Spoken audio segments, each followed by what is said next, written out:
வணக்கம். சற்று முன் கிடைக்கப்பெற்ற மிக மிக முக்கியமான செய்தி ஒன்று வெளியாகி உள்ளது.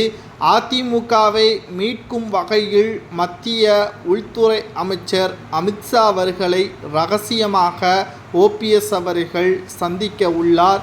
இந்த சந்திப்பானது அனைத்திந்திய அண்ணா திராவிட முன்னேற்ற கழகத்தை மீட்டெடுக்கும் வகையில் அமைய உள்ளதாகவும் இன்று இரவு டெல்லிக்கு ஓபிஎஸ் அவர்கள் செல்கிறார். ஏற்கனவே மக்களவைத் தேர்தலில் அதிமுகவுடன் பாஜக கூட்டணி வைக்காததுதான் மிகப்பெரிய ஒரு தோல்வி அதிமுகவிற்கும் பாஜகவிற்கும் ஏற்பட்டது. இருவரும் கூட்டணி அமைத்திருந்தால் நிச்சயம் தமிழகத்தில் 24 தொகுதிகள் வரை வெற்றி அடைந்திருக்கலாம் என்ற கருத்து கணிப்புகளும் வெளியாகியிருந்தது. மேலும் அதிமுகவின் உட்கட்சி மோதலின் காரணமாகத்தான் அதிமுகவின் தோல்விற்கும் அதிமுகவில் இருந்து நீக்கப்பட்ட ஓபிஎஸ், வைத்திலிங்கம், மனோஜ் பாண்டியன், சசிகலா இவர்கள் ஒன்றிணைந்து விட்டால் சட்டப்பேரவை தேர்தல் ஓபிஎஸ்ஸிற்கு ஆதரவாக களம் மாறக்கூடிய வகையில் அமையும் என்ற தற்பொழுது வெளியான அரசியல் தகவலால் ஒட்டுமொத்த கட்சிகளும் தற்பொழுது எடப்பாடி பழனிசாமி அவர்களை எதிர்க்க ஆரம்பித்துவிட்டது.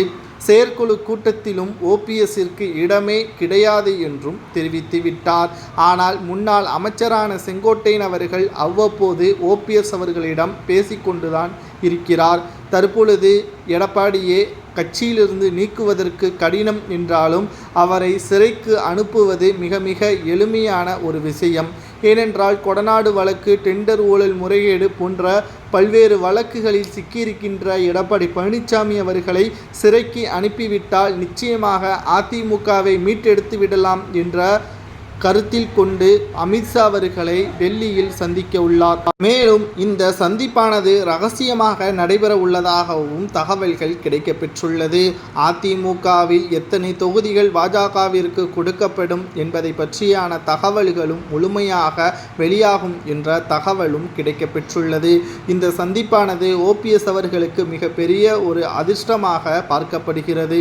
ஏனென்றால் அதிமுகவில் மறைந்த முதல்வர் ஜெயலலிதா அவர்களுக்கு பிறகு அதிமுகவின் ஆட்சி கவிழக்கூடிய வகையில் இருந்தபொழுது 3 முறை பிரதமரை சந்தித்தும் 4 முறை அமித்ஷா அவர்களை சந்தித்தும் ஓபிஎஸும் எடப்பாடியும் ஆட்சியை நிலைநிறுத்தினார்கள்.